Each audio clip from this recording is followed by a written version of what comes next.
bottle and looked glumly around him.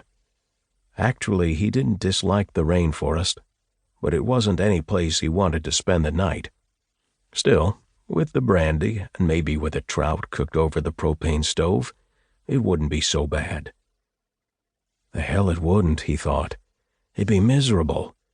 The rainforest was getting creepier as it got darker, and he'd be clammy and uncomfortable all night, and wake up in the morning soaked and aching.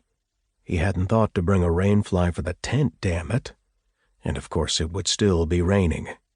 God damn it, it should have been the Telechi that branched to the right. It was growing dark quickly. Hartman wiped the moisture from his eyebrows, shifted his haunches on the sharp pebbles, and frowned again at the hook in his hand. He was startled by a sudden splash at his side.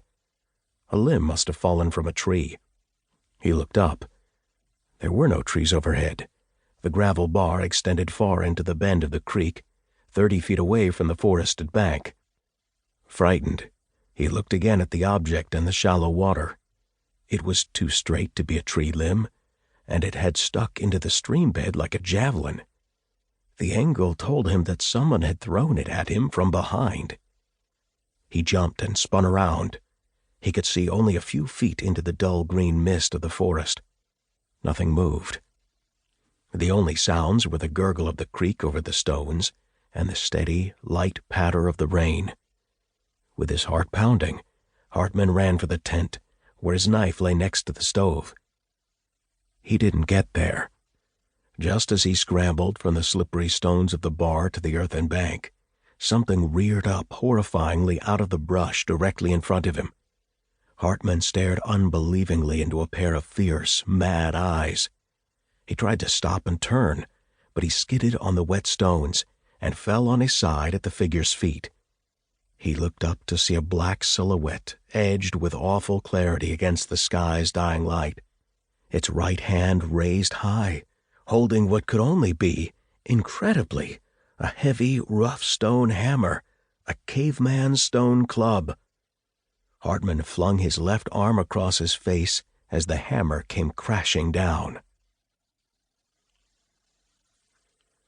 Excerpt from the Peninsula Daily News, April 2, 1976. Search for hikers ends.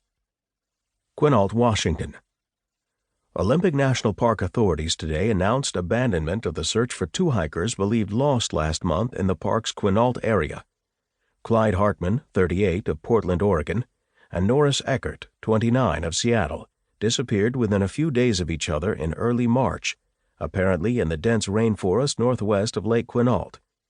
Senior investigator Claude Gerson said that the search had been the most exhaustive one ever made in the Olympic National Park, and there was simply no trace of them. One investigator told reporters, "There's just no way. That's a jungle in there. You need a machete to get through. They could have been 6 feet off the trail and we'd never have found them." Excerpt from the Seattle Post-Intelligencer, October 1, 1982. Hiker lost in Olympic National Park. Girl missing in Disappearance Valley. National Park investigators are combing the Quinault Valley for 18-year-old Claire Hornick of Tacoma, who was reported missing late Tuesday when she failed to rejoin fellow campers at the Graves Creek campground near Lake Quinault after taking a solitary hike.